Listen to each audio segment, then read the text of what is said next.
বাংলায় এসআইআর নিয়ে বড় খবর। SIR in Bengal. 11ই ডিসেম্বরই শেষ হচ্ছে এনিউমারেশন ফর্ম জমা দেওয়ার সময়সীমা।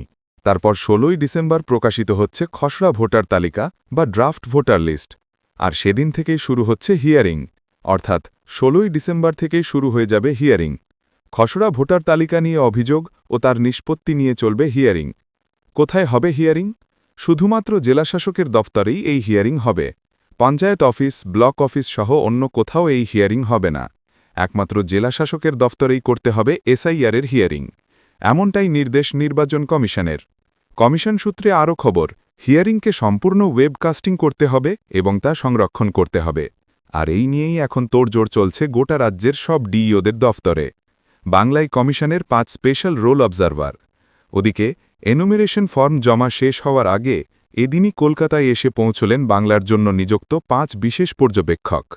আজ সকালে প্রথম কলকাতায় এসে পৌঁছান তথ্য ও সম্প্রচার মন্ত্রণালয়ের যুগ্ম সচিব কৃষ্ণকুমার নিরালা, যিনি নির্বাচন কমিশনের পক্ষ থেকে বর্ধমান বিভাগে এসআইআরের জন্য বিশেষ দায়িত্বপ্রাপ্ত কর্মকর্তা হিসেবে নিয়োজিত হয়েছেন। এরপর একে একে পৌঁছান বাকি সবাই। জলপাইগুড়ি ডিভিশনের জন্য নিযুক্ত পঙ্কজ যাদব, যিনি মূলত দার্জিলিং, কালিম্পং, জলপাইগুড়ি এবং আলিপুরদুয়ারের বিশেষ পর্যবেক্ষক। Srikumar Ravikant Singh, joint secretary, defence, Presidency ডিভিশনের বিশেষ পর্যবেক্ষক। তার দায়িত্বে মূলত কলকাতা, হাওড়া, উত্তর 24 পরগনা, দক্ষিণ 24 পরগনা এবং Nadia. Neeraj Kumar Bansal, joint secretary, ministry of home affairs.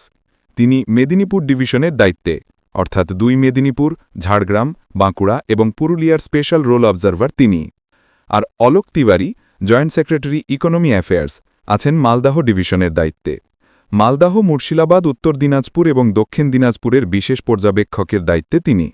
এই বিশেষ পর্যবেক্ষকরা এসআইআর প্রক্রিয়ায় ফর্ম যাচাই, নোটিশ জারি, গণনা এবং চূড়ান্ত ভোটার তালিকা প্রকাশ, এই প্রতিটি ধাপ তদারকি করবেন। উল্লেখ্য, বুধবার এবং বৃহস্পতিবার ইলেকশন কমিশনের প্রিন্সিপাল সেক্রেটারি এবং সেক্রেটারি পূর্ব মেদিনীপুরের নন্দীগ্রাম বিধানসভা এবং রামনগর বিধানসভাতে যাবেন। সেখানকার ইআরওদের সঙ্গে বৈঠক করবেন। আজ যাবেন নন্দীগ্রামে, রাতে দীঘাতে থাকবেন।